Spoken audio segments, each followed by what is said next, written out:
My name is Sarah Chin, I'm 32, and until 3 months ago, I believed family loyalty was everything. That belief shattered during what seemed like an ordinary Sunday dinner when my father casually mentioned selling our family's biotech research for $1 billion. The research he was referring to? My groundbreaking cancer treatment algorithm that I developed during my PhD, work I thought was safely stored in my personal files. What happened next destroyed my family forever, but delivered the sweetest revenge I could have ever imagined. Before we dive into this wild journey of family betrayal and ultimate justice, I'd love to know, where are you watching from? Drop your location in the comments below. And if you're ready for a story that'll make you question everything about family loyalty, smash that like button and hit subscribe because this revenge drama gets more twisted than you could ever imagine. Trust me, you won't want to miss how karma came full circle in the most unexpected way possible. Growing up as the youngest Chin daughter, I lived in what everyone considered the perfect Asian American success story. My parents, Dr. Michael Chin and Dr. Linda Chin, were both respected physicians who had built their reputation on being the model immigrant family.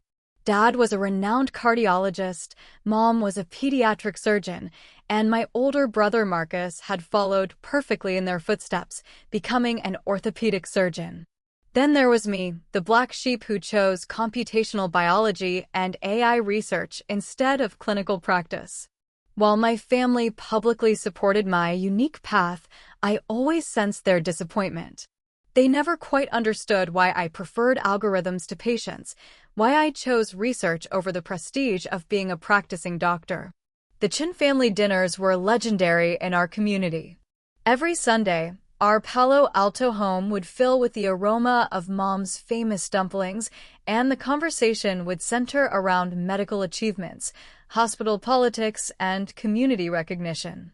These dinners weren't just family time, they were performances where each of us played our designated roles in the Chin success narrative. I had just completed my PhD in computational biology at Stanford, focusing on AI applications in cancer treatment. My dissertation involved developing a machine learning algorithm that could predict cancer cell behavior and recommend personalized treatment protocols with 94% accuracy, a breakthrough that could revolutionize oncology.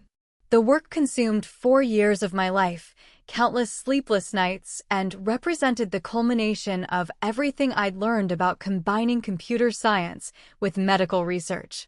What made my research particularly valuable was its practical application. Unlike many academic projects that remain theoretical, my algorithm had been tested on anonymized patient data from 3 major hospitals, showing remarkable results in improving treatment outcomes while reducing side effects. I had carefully documented everything, ensuring my intellectual property was protected, or so I thought. The Sunday dinner that changed everything started like any other. Mom had prepared her usual feast, Marcus brought his fiancée Jessica, and Dad dominated the conversation with stories from his latest cardiology conference. I was excited to share news about my upcoming job interviews with several biotech companies, including some major players who were interested in licensing my research. That's when Dad dropped his bombshell with the casual tone he might use to discuss the weather. Speaking of biotech, Sarah, I have some exciting news about our family's research. The algorithm you developed? We're in final negotiations to sell it to MedTech Solutions for $1.2 billion. The room went silent. My chopsticks clattered against my plate as I stared at him, certain I had misheard. What did you say? Dad's smile never wavered as he continued cutting his beef. Your cancer research. The AI algorithm. We're selling it. The lawyers say the deal should close within 2 weeks. My research. I managed to croak out, my voice barely above a whisper. Well, technically it belongs to the family, Mom chimed in, her voice carrying that matter-of-fact tone she used when discussing medical procedures. You developed it while living in our house, using equipment we provided, and with our financial support throughout your PhD. Marcus nodded in agreement. It makes sense, Sarah. You couldn't have done any of this without the family's investment in your education. We all contributed to this success.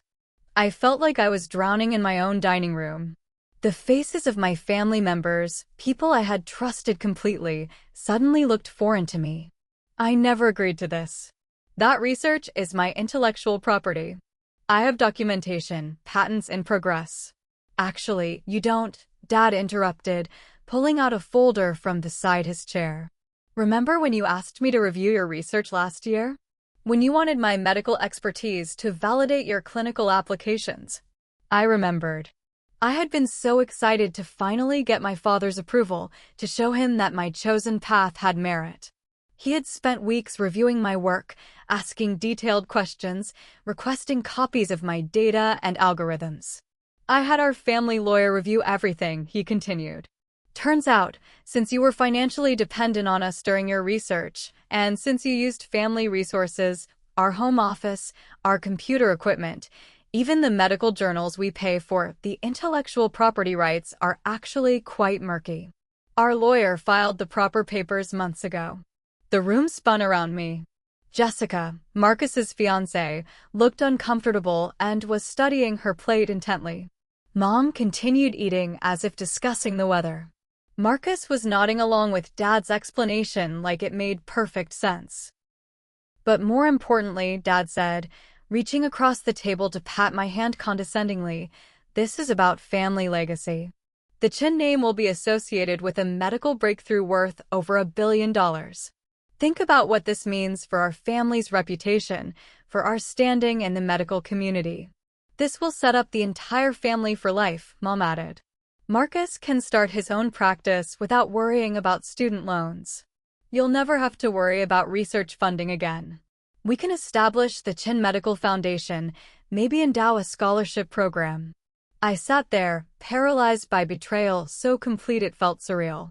These people who had raised me, who had taught me about honor and integrity, who had drilled into me the importance of hard work and merit, they had stolen the most important work of my life and were discussing it like a family vacation plan. I can't believe you're doing this to me, I whispered, tears starting to blur my vision. Dad's expression hardened slightly. Sarah, don't be dramatic. This is business. Family business. You're still young, you'll have plenty of opportunities to develop more research. But this breakthrough? This belongs to all of us. That's when the full magnitude of their planning hit me. This wasn't a sudden decision made over dinner. They had been orchestrating this for months, possibly since the day I had proudly shared my research with Dad, seeking his approval and medical insight. While I had been job hunting and planning my future, they had been quietly stealing it out from under me. The worst part wasn't even the theft itself, it was the absolute certainty in their voices that they were doing the right thing. In their minds, they were the wise parents making a smart business decision for the family's benefit. I was just being ungrateful and naive. As I excused myself from the table, claiming I felt sick, which was completely true, I heard Mom tell Marcus, she'll understand eventually. This is what's best for everyone. That night, lying in my childhood bed surrounded by academic awards and research certificates that now felt meaningless, I made a decision that would change everything. If my family wanted to play business hardball with my life's work, they were about to discover that the daughter they had underestimated had learned a few things about strategy and long-term planning. They thought they were dealing with naive Sarah, the bookish daughter who preferred computers to confrontation. They were about to meet Dr. Sarah Chin, the researcher who had spent 4 years learning exactly how to identify problems, develop solutions, and execute them with precision. The war for my future was about to begin. The next morning, I woke up with a clarity that surprised me. The shock had worn off, replaced by a cold, calculating anger that felt almost foreign. I had always been the peacekeeper in our family, the one who avoided conflict and sought compromise. But sitting at my laptop in the early morning light, I realized that my family had made a critical miscalculation. They had stolen from someone who understood systems, patterns, and documentation better than anyone. My first call was to my PhD advisor, Dr. Elizabeth Warren, not the politician, but a brilliant computational biologist who had mentored me throughout my doctoral program. I explained the situation as calmly as I could, though my voice shook with barely controlled fury. "Sarah," she said after a long pause, "what your father is claiming is legally and ethically questionable at best. Your research was conducted under the university's intellectual property guidelines. You were the primary investigator on your own doctoral research. The fact that you lived at home and used some family resources doesn't automatically transfer your intellectual property rights." She recommended I immediately contact Stanford's legal department and provided me with the name of an intellectual property lawyer who specialized in academic theft cases. But she also warned me, family legal battles are particularly nasty, especially when this much money is involved. Are you prepared for what this might do to your relationships? I thought about my parents' casual dismissal of my life's work, Marcus's easy agreement with their theft, and the way they had planned this behind my back for months. Dr. Warren, I think my family already destroyed our relationships when they decided to steal from me. My second call was to Dr. James Liu, a researcher at UCSF who had collaborated with me on validating my algorithm. He had been instrumental in providing access to anonymized patient data and had co-authored 2 papers with me. When I explained what was happening, his reaction was immediate and heated. "That's absolutely insane, Sarah. Your parents can't just claim ownership of research they didn't conduct. I have documentation of our collaboration, emails proving you were the sole developer of the algorithm. Hell, I watched you debug that code for weeks." Dr. Liu's validation meant everything to me. Here was an external collaborator who could verify my ownership of the work, someone with no family bias who had witnessed my research process firsthand. Armed with this support, I spent the rest of the day meticulously gathering evidence. I printed emails, saved code repositories, collected drafts of papers, and compiled a timeline of my research development. What I discovered during this process was even more disturbing than the initial theft. Going through my email correspondence with Dad from the previous year, I noticed a pattern I had missed before. His questions about my research hadn't been paternal interest or medical consultation. They had been systematic information gathering. He had specifically asked for copies of my algorithm, my data sets, my validation methods, and my commercialization timeline. At the time, I had been thrilled by his engagement with my work. Now I realized he had been conducting industrial espionage against his own daughter. Even worse, I found evidence that this betrayal went deeper than I had imagined. In my cloud storage access logs, I discovered that someone had been accessing my research files for months, someone with the passwords to our family's shared network. The timestamp showed regular access from our home IP address, occurring when I wasn't home, usually during my late-night lab sessions at Stanford. The technical evidence was damning, but what I found next made my blood run cold. Hidden in a folder on our shared family computer, the one Dad had suggested I use for backing up my research for safety, I found correspondence between my father and MedTech Solutions dating back 8 months. 8 months.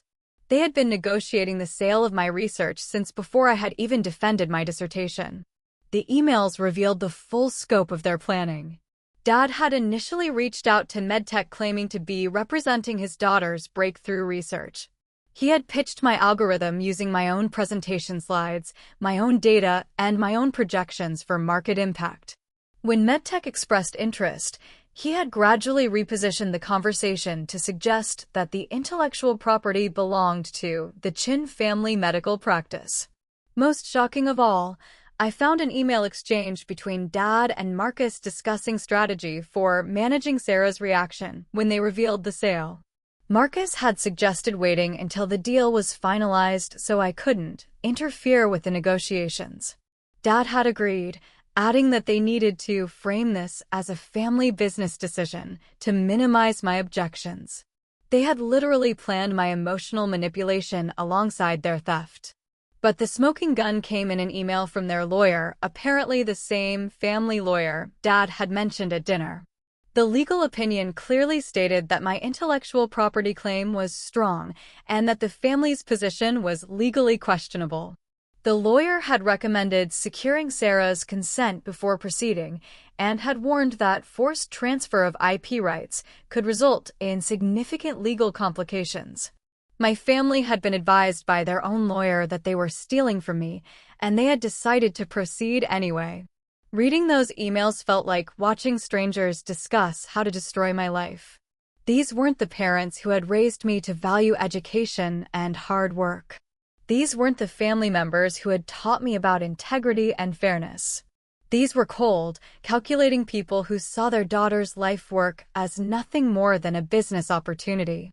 I spent that evening creating a comprehensive evidence file.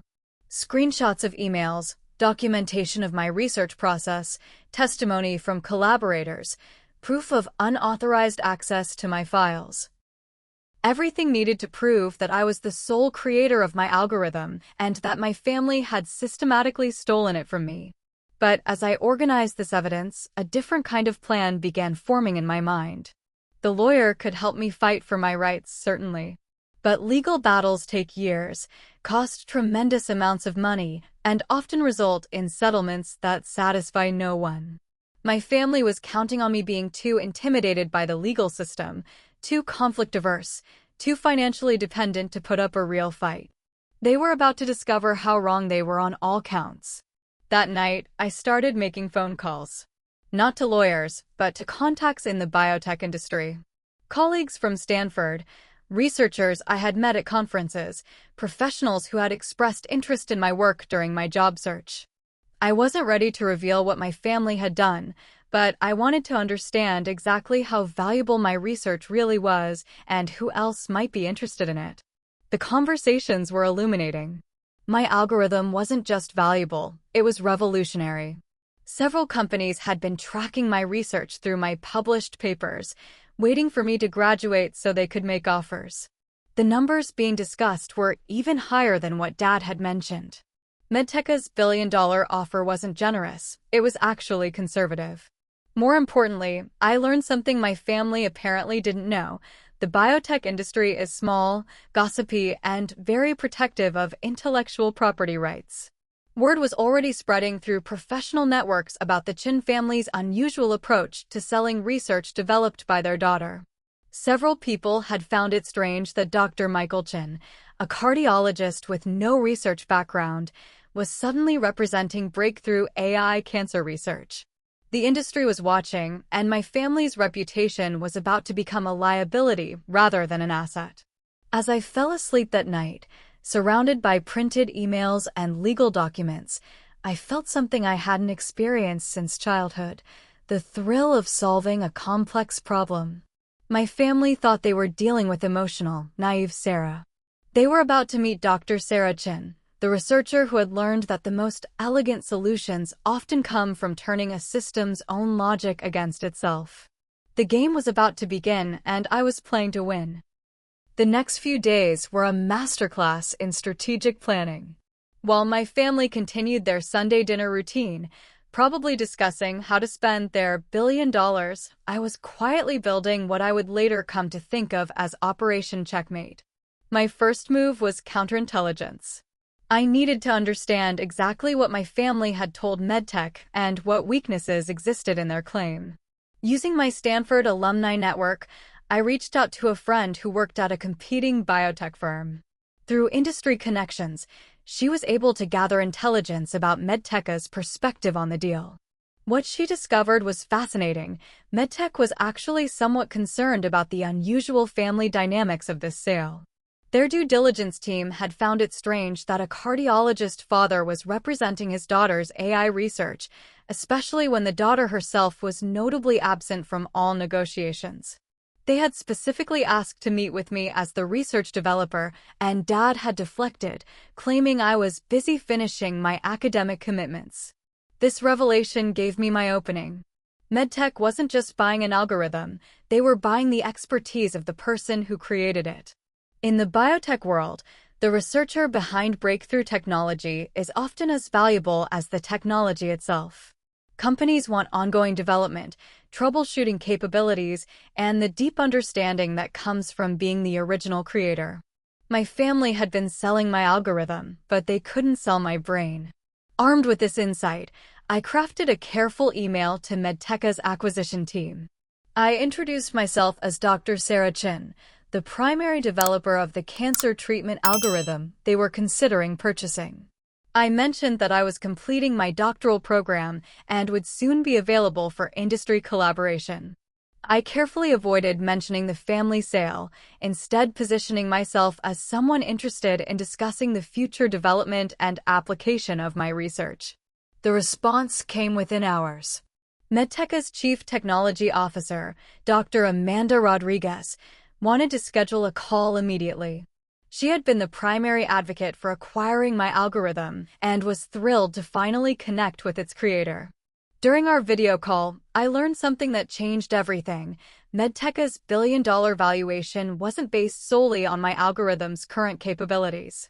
They were primarily paying for future development potential, ongoing research support, and the ability to expand the technology into related applications.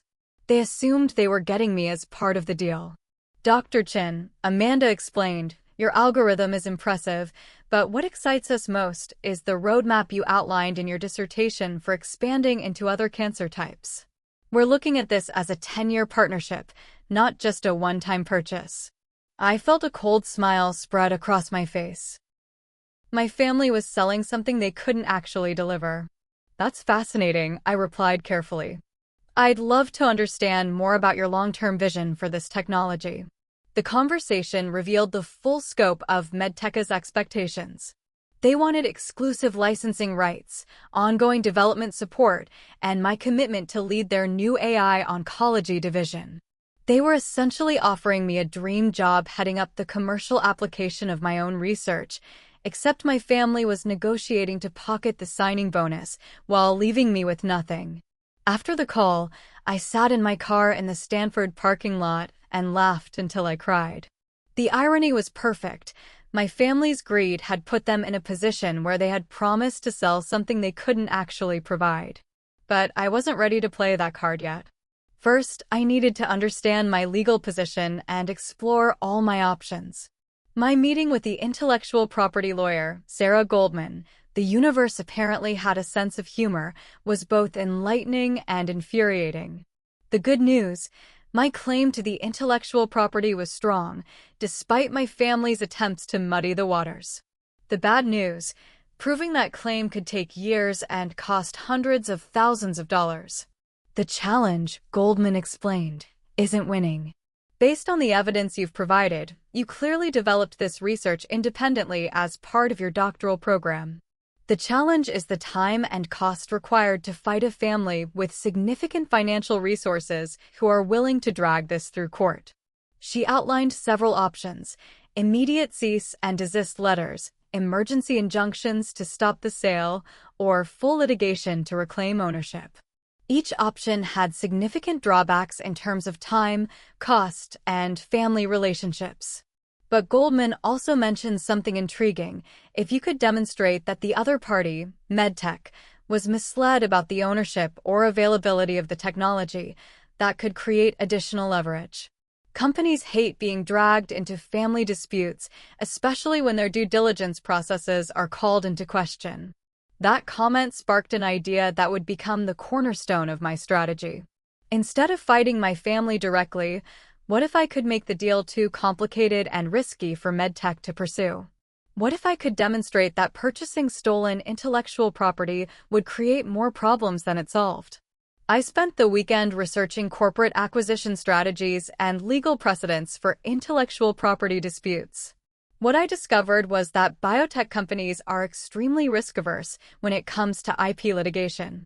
A single lawsuit challenging the ownership of acquired technology can tie up commercialization efforts for years and destroy the value of even the most promising research. My family thought they were selling a clean asset with clear ownership. I was about to demonstrate that the ownership was anything but clear. My first strategic move was to file a formal intellectual property claim with Stanford University. As my PhD advisor had suggested, the university had clear policies about student-developed research, and my work fell squarely under those protections. The filing created an official record of disputed ownership and established legal grounds for challenging any unauthorized sale. My second move was more subtle. I began reaching out to my research collaborators and co-authors, informing them about the potential sale and asking them to document their contributions to the work. Dr. Liu at UCSF was particularly helpful, providing written statements about his role in validating my algorithm and expressing concern about unauthorized commercialization. Each statement created additional complications for MedTech's acquisition. Instead of purchasing technology from a single, clear owner, they were potentially buying into a web of collaborative relationships and disputed claims. But my masterstroke was yet to come. During my conversations with industry contacts, I had learned about something called poison pill provisions, strategies used by companies to make hostile takeovers too expensive or complicated to pursue. I realized I could create a similar dynamic around my algorithm. If I could demonstrate that I had ongoing relationships with key industry players who were interested in competing versions of my research, MedTech would face the possibility of immediate competition from technology they couldn't control. If I could show that my algorithm was part of a larger research program that required ongoing development, they would realize they were buying incomplete technology. Most importantly, if I could prove that the current owners couldn't actually deliver the ongoing research and development that made the technology valuable, MedTech would understand they were making a billion-dollar bet on people who couldn't honor their commitments. The plan was elegant in its simplicity. I wouldn't try to stop the sale through legal force. Instead, I would make the sale so risky and complicated that MedTech would walk away on their own. And then, when my family's billion-dollar payday evaporated, I would be waiting with a better offer from a company that understood the value of working with the actual creator of the technology. The chess pieces were moving into position. My family thought they were playing checkers, but I had been learning to play chess my entire academic career. Checkmate was only a matter of time. 3 weeks after that devastating dinner, I was ready to make my first major move. My family had been avoiding the topic of my research sale, probably hoping I would just accept their decision and move on. Mom had been extra attentive, cooking my favorite meals and asking about my job interviews with the kind of forced casualness that suggested guilt. Dad had been working longer hours, presumably finalizing the MedTech deal. Marcus had been notably absent from family gatherings, which I interpreted as his way of avoiding confrontation about the theft. They thought I was processing and accepting. They couldn't have been more wrong. You know, there's something incredibly satisfying about watching people underestimate you, especially when those people are supposed to know you better than anyone else. If you're enjoying seeing how this family betrayal is about to backfire spectacularly, hit that like button, because trust me, we're just getting started. The revenge I'm about to serve is colder than my mother's attitude when she told me my life's work belonged to the whole family. My first strike was surgical and devastating. I scheduled a video conference with MedTech's entire acquisition team, ostensibly to discuss my role in the technology transfer and future development plans. Dr. Amanda Rodriguez was thrilled, finally getting to meet the mysterious creator of the algorithm they were spending $1 billion to acquire. The call started innocently enough. I presented myself as the primary researcher behind the cancer treatment algorithm, walked them through my development process, and answered their technical questions with the kind of deep expertise that only comes from being the actual creator. The MedTech team was clearly impressed until I dropped my first bombshell. I'm excited about the potential for this technology, I said, but I should mention that I'm currently in discussions with several other companies about licensing opportunities. The algorithm you're evaluating is actually part of a larger research program I've been developing. The room went quiet. Dr. Rodriguez leaned forward. Dr. Chin, we were under the impression that your family was offering exclusive licensing rights to the complete technology. That's interesting, I replied, maintaining perfect professional composure. Could you clarify what specific rights my family has claimed to offer? I want to make sure there are no misunderstandings about the scope of what's available. What followed was 20 minutes of the most uncomfortable silence I had ever experienced on a video call. The MedTech team was clearly realizing that they had been negotiating with people who might not have the authority to deliver what they had promised. Dr. Rodriguez finally spoke up. Dr. Chin, perhaps we should schedule a follow-up call that includes your family members. There seems to be some confusion about the ownership and licensing structure. Absolutely, I agreed. I think that would be very clarifying for everyone involved. After the call ended, I sat back in my chair and smiled. Phase 1 was complete. MedTech now understood that the Chin family's billion-dollar sale might be built on quicksand. But I wasn't done. Phase 2 involved my collaborators at UCSF and other research institutions. Over the next week, I reached out to everyone who had contributed to my research in any way: data providers, co-authors, peer reviewers, even professors who had provided guidance. I explained that my work was being commercialized and asked them to document their contributions for proper attribution. The response was overwhelming. Dr. Liu immediately sent a formal letter to MedTech outlining his role in validating my algorithm and expressing concern about unauthorized commercialization. 2 professors from UCLA who had provided patient data sent similar letters. A researcher from Johns Hopkins who had collaborated on one of my papers filed a formal complaint with his institution's intellectual property office. Within days, MedTech was receiving correspondence from multiple institutions questioning the ownership and commercial rights to the technology they were trying to purchase. What had seemed like a straightforward acquisition was suddenly looking like a potential legal nightmare involving half a dozen research institutions. But my masterstroke was still coming.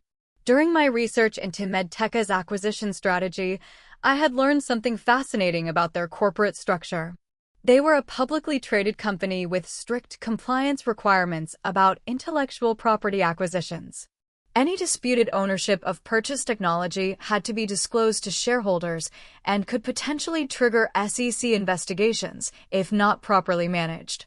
I had also learned that MedTech's primary competitor, BioFuture Solutions, had been aggressively trying to poach their talent and undermine their market position. The CEO of BioFuture was Dr. Patricia Wong, a Stanford alumna who had followed my research through industry publications. So I made a phone call that would change everything.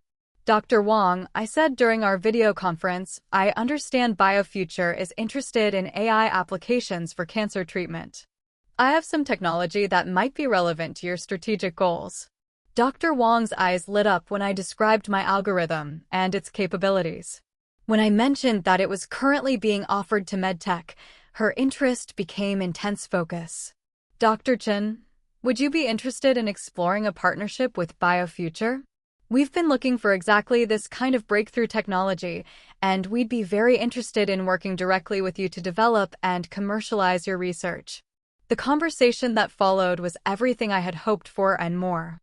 BioFuture was offering not just to license my technology, but to hire me as their chief AI research officer, provide funding for continued development, and give me equity in the commercial applications.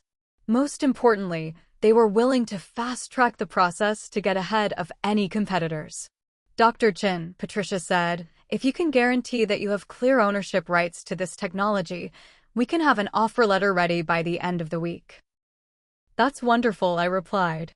I should mention that there's currently some family complexity around the commercialization, but I'm confident we can resolve that quickly. After the call, I immediately sent a formal email to MedTech's legal team, copying Dr. Rodriguez and their acquisition committee. The email was professionally worded but devastating in its implications.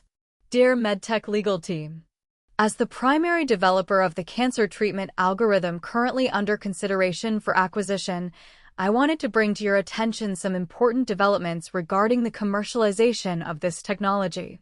I have been approached by several companies interested in licensing opportunities, and I'm currently evaluating multiple partnership options for the continued development and application of my research.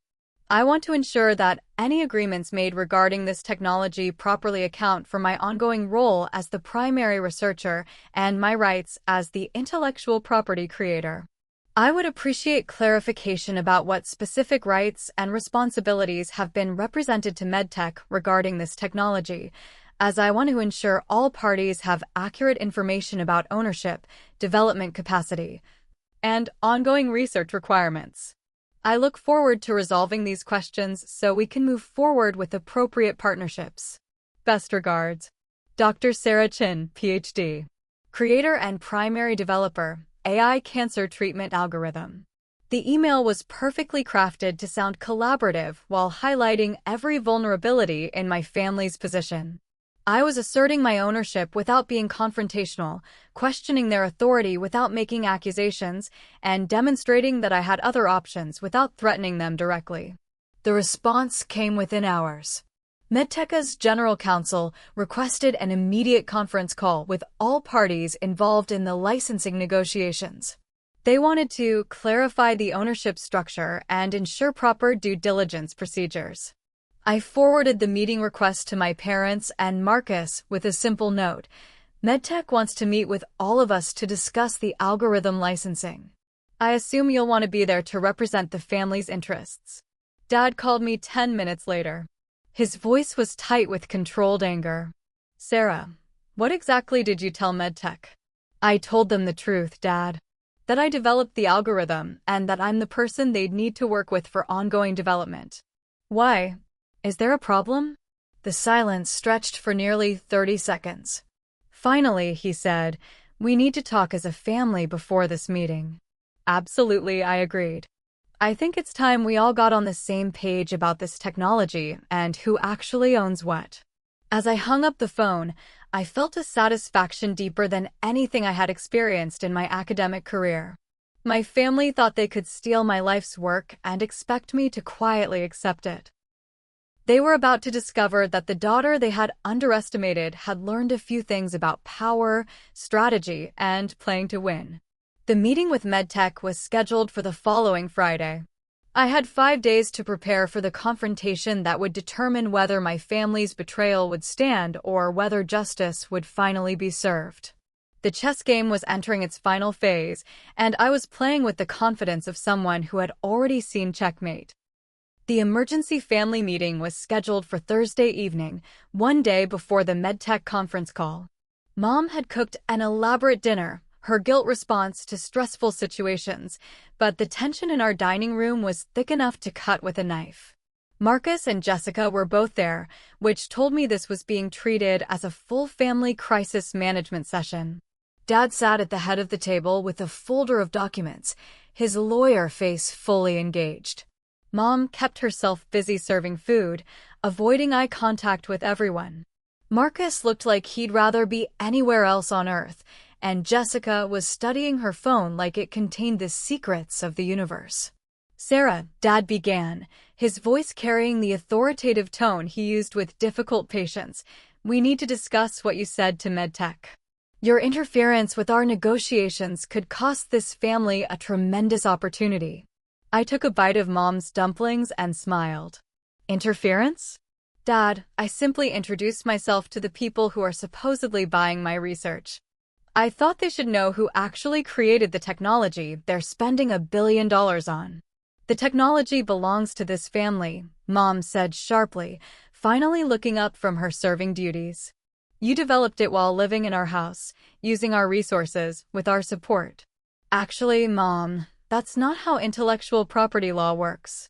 I pulled out my own folder, much thicker than Dad's, and set it on the table. I've done some research of my own. Would you like to see the documentation proving that I'm the sole creator and owner of my algorithm? The change in atmosphere was immediate. Dad's confident expression faltered, and Marcus actually pushed back from the table slightly.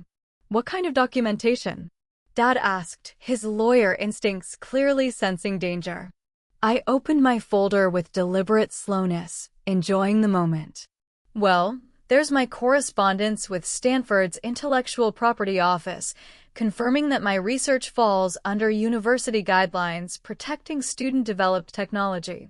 There's written testimony from Dr. Liu at UCSF and several other collaborators confirming my role as the sole developer.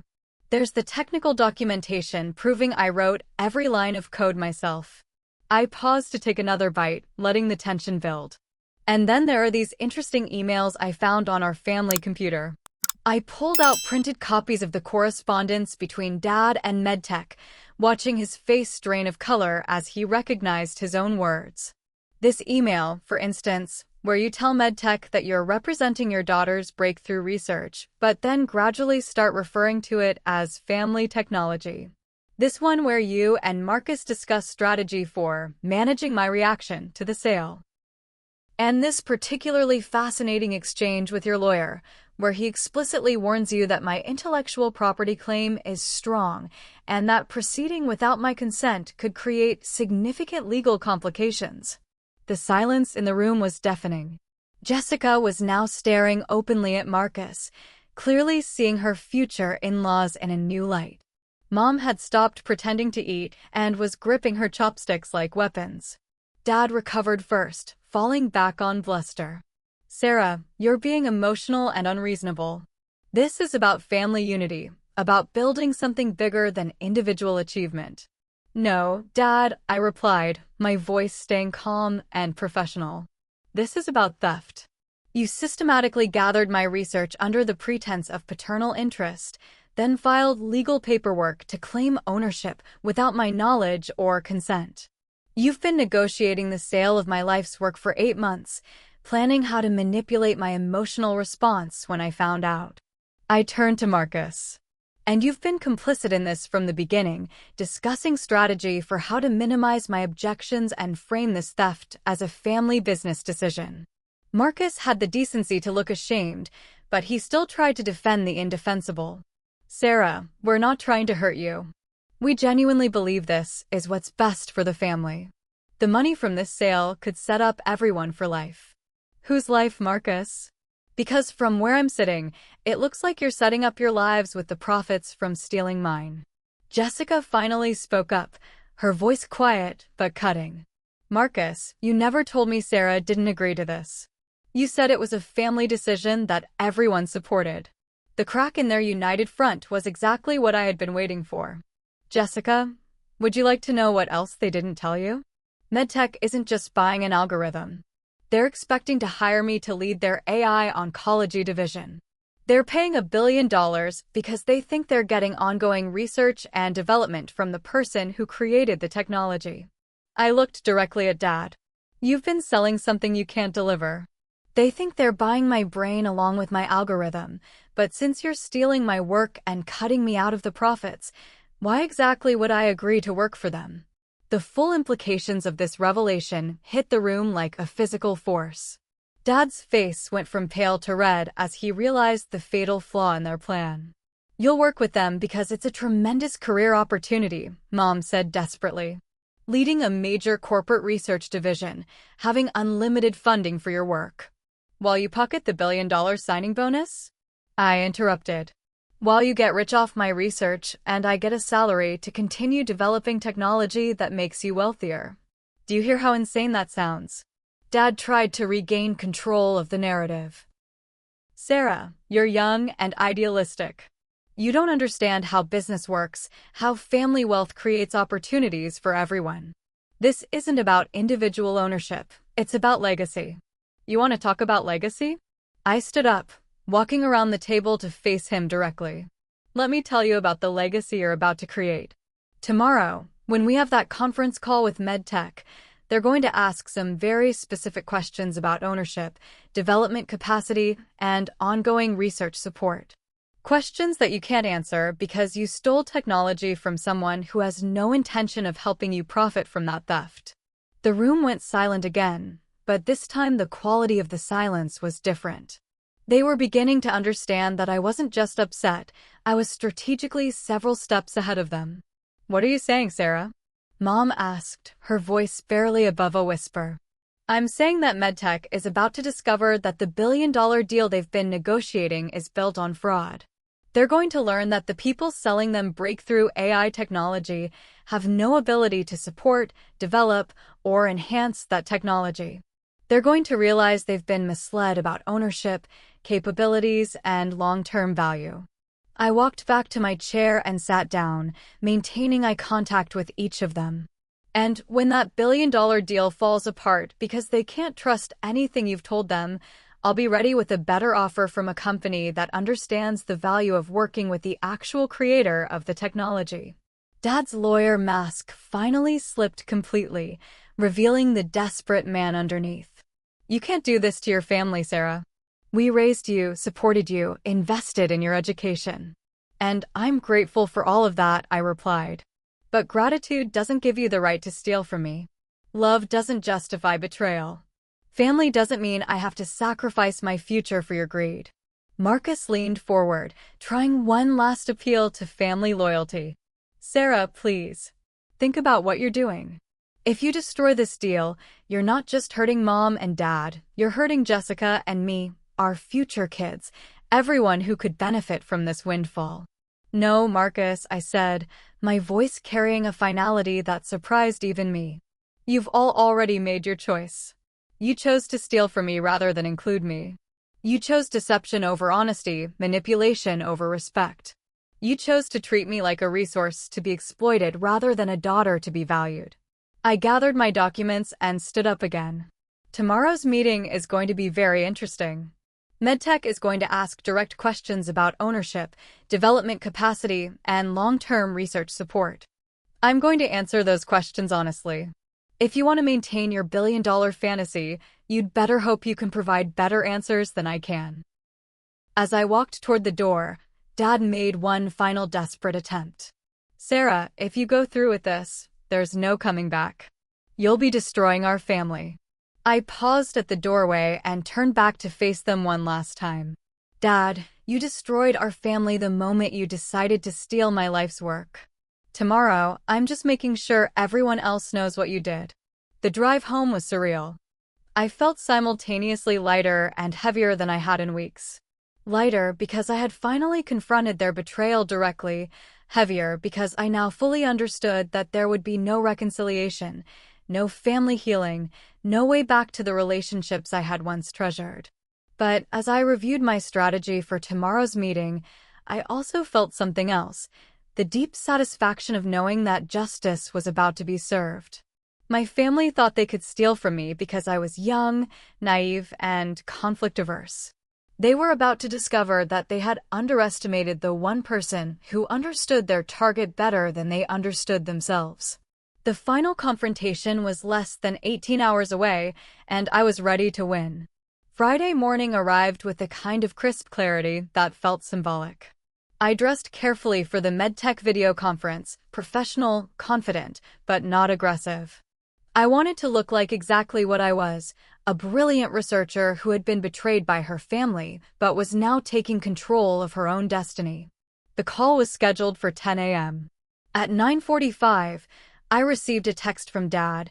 Please remember that we're all family, and what affects one of us affects all of us. I deleted it without responding. The MedTech conference room appeared on my screen at exactly 10 a.m., filled with their entire acquisition team, Dr. Amanda Rodriguez, their General Counsel Mark Stevens, Chief Financial Officer Patricia Kim, and 3 other executives whose titles I didn't catch. My family appeared in separate windows, Dad in his home office, Mom and Marcus together in the living room, looking like they were facing a firing squad. Dr. Rodriguez started with diplomatic pleasantries, but I could see the tension in her eyes. Thank you all for joining us.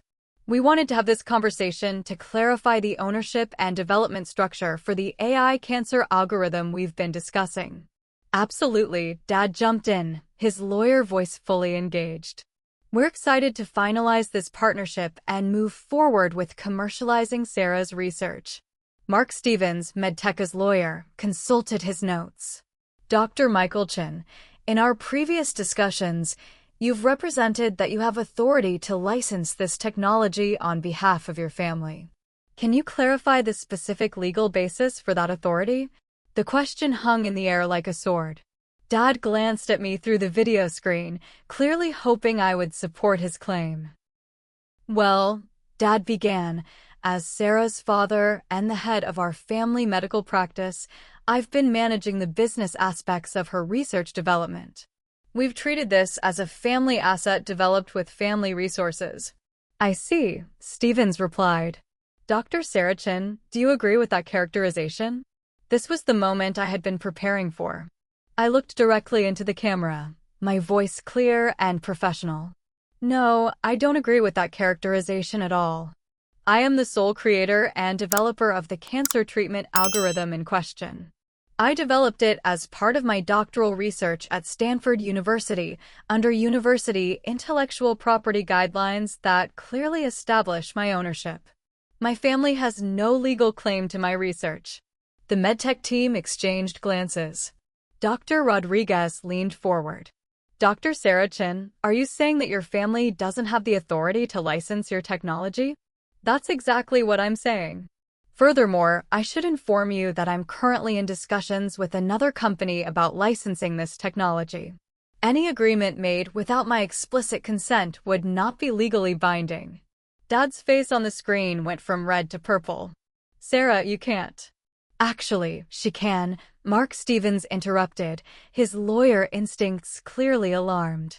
Dr. Sarachin, do you have documentation supporting your ownership claim? I do. I have correspondence from Stanford's Intellectual Property Office confirming my rights as the researcher. I have testimony from multiple collaborators confirming my role as sole developer. I have technical documentation proving I created every component of the algorithm independently. I paused for effect, then delivered the killing blow. I also have email correspondence showing that my family's lawyer explicitly warned them that my intellectual property claim was strong and that proceeding without my consent could create significant legal complications. They were advised by their own legal counsel that they were attempting to sell technology they don't own. The silence on the call was profound. I could see the MedTech team processing the implications. They had been negotiating for months with people who had no legal right to sell what they were offering. Patricia Kim, the CFO, spoke next. This is obviously a significant development. Dr. Sarachin, you mentioned you're in discussions with another company. Can you clarify your intentions regarding the commercialization of your research? I'm very interested in commercializing my algorithm with the right partner. However, that partner would need to work directly with me, as I'm the only person who can provide the ongoing development and research support that makes this technology valuable long-term. Dr. Rodriguez asked the question I had been waiting for. Would you be interested in discussing a direct partnership with MedTech, working with you as the technology owner rather than through your family? I pretended to consider this, though my answer had been prepared for weeks. I appreciate the interest, Dr. Rodriguez, but I have to say that this entire situation has raised some concerns about MedTech's due diligence processes. The fact that you've been negotiating for months without speaking to the actual creator of the technology suggests some gaps in your acquisition procedures. The shot hit its target perfectly. Mark Stevens visibly winced, clearly understanding the implications for MedTech's reputation and process integrity. Furthermore, I continued, I've been very impressed by the approach taken by BioFuture Solutions. They reached out to me directly, recognizing that breakthrough technology requires partnership with its creator, not just acquisition of intellectual property. Their offer includes not just licensing rights, but a leadership role in ongoing development and significant equity in commercial applications. Dr. Rodriguez's expression shifted from diplomatic to concerned. BioFuture was their primary competitor, and they clearly understood what I was telling them. Their billion-dollar acquisition was about to walk out the door to their biggest rival. Dr. Chen, she said carefully, if we could resolve the ownership questions, would you be open to discussing a direct partnership with MedTech? I looked at my parents on the screen. Dad was gripping the edge of his desk, his knuckles white. Mom looked like she was about to cry. Marcus had his head in his hands. Dr. Rodriguez, I think that ship has sailed. My family's attempt to sell my research without my knowledge or consent has made it impossible for me to trust any business relationship that involves them. BioFuture has offered to work exclusively with me, which eliminates these complicated family dynamics entirely. Mark Stevens cleared his throat. Given these ownership disputes and the potential for ongoing litigation, I think MedTech needs to reassess our position on this acquisition.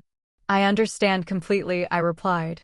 No company wants to purchase technology with disputed ownership, especially when the actual creator is offering it elsewhere. Dad finally exploded. Sarah, you're destroying your own family for what? Pride? Money? This deal could have set us all up for life. I looked at him through the camera with the kind of calm that comes from complete moral clarity. Dad, I'm not destroying our family. I'm protecting my life's work from people who tried to steal it. You had 8 months to include me in this process, to offer me a fair partnership, to treat me like a family member rather than a resource to be exploited. Instead, you chose deception, manipulation, and theft. Dr. Rodriguez made the executive decision I had been hoping for. I think MedTech needs to step back from this acquisition while the ownership issues are resolved. We'll need to conduct additional due diligence before we can proceed with any technology licensing. Of course, I replied professionally. I completely understand. Business decisions should be based on clear legal ownership and reliable partnerships. After the MedTech team left the call, I was alone on screen with my family. The silence stretched for nearly a minute before Dad spoke. Are you happy now, Sarah? You've cost us $1 billion. No, Dad. You cost yourselves $1 billion when you decided to steal from your own daughter. I just made sure everyone knew what you had done. I ended the call without saying goodbye. Within 2 hours, I received a call from Dr. Patricia Wong at BioFuture Solutions. They wanted to accelerate their offer and close a deal within the week.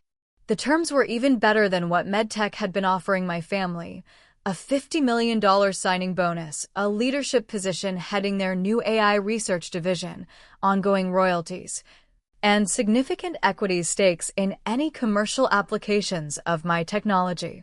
Most importantly, they were offering something my family never had: respect for my work, partnership in its development, and recognition of my value as its creator.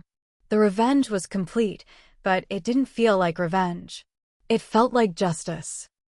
6 months later, I was sitting in my corner office at BioFuture Solutions, looking out at the San Francisco Bay and reflecting on how completely my life had changed. The nameplate on my door read, Dr. Sarah Chen, Chief AI Research Officer, and the algorithm that my family had tried to steal was now generating millions in revenue while helping cancer patients around the world. The BioFuture partnership had exceeded even my most optimistic expectations. Not only had they honored every aspect of their offer, but they had provided resources and support that allowed me to expand my research beyond what I had ever imagined possible.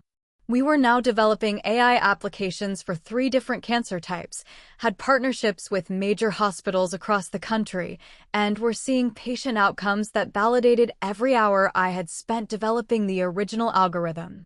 But the most satisfying part wasn't the professional success or the financial rewards. It was the complete reversal of power dynamics that my family had never seen coming.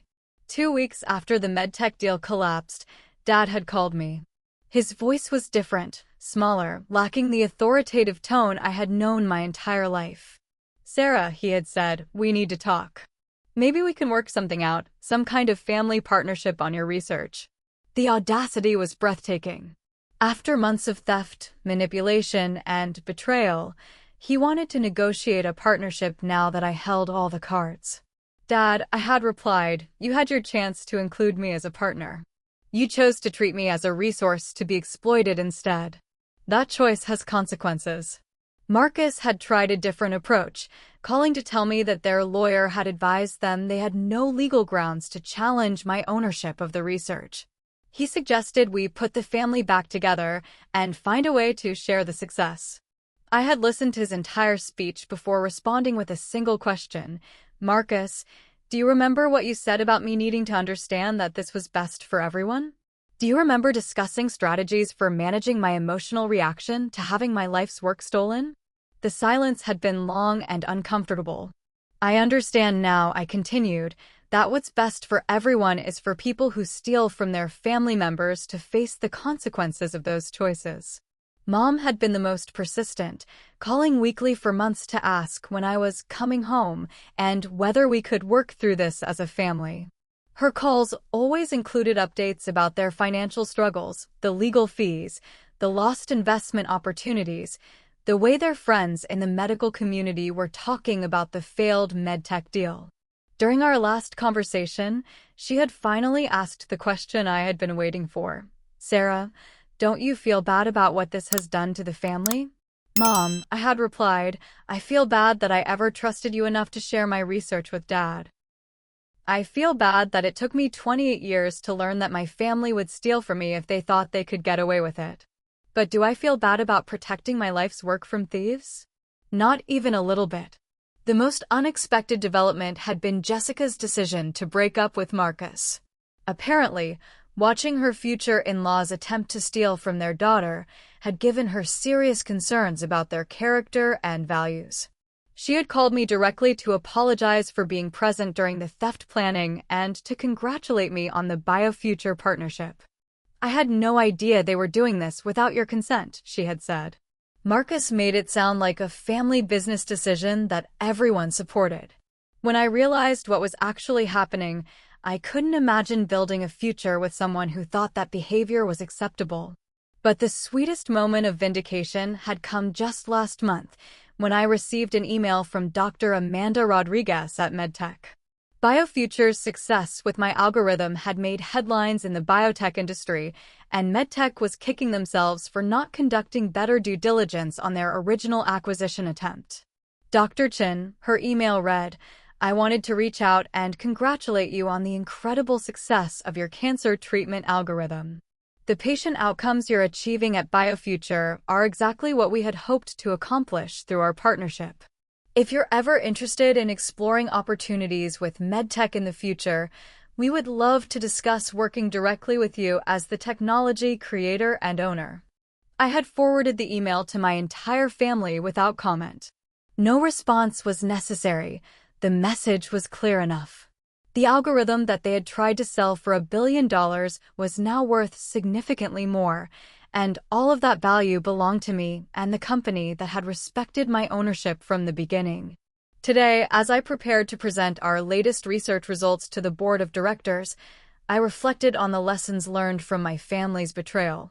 I had discovered that blood relations don't guarantee loyalty, that trust must be earned and maintained, and that sometimes the people who claim to love you are the ones most willing to exploit you. But I had also learned something more empowering, that intelligence, preparation, and strategic thinking could overcome even the most personal betrayals. That standing up for yourself might cost you relationships, but those relationships weren't worth preserving if they required you to accept theft and manipulation. Most importantly, I had learned that revenge served cold isn't really revenge at all, it's justice. And justice tastes incredibly sweet when it comes with professional fulfillment, financial security, and the knowledge that you protected what was rightfully yours. As I walked into the boardroom to present research that was saving lives and generating wealth that belonged entirely to me, I couldn't help but smile. My family had taught me an invaluable lesson about power, respect, and the importance of controlling your own destiny. They just hadn't intended for me to learn it at their expense. So that's my story of family betrayal and the sweetest revenge I could have ever imagined. But I'm curious, have you ever had to stand up to family members who tried to take advantage of you?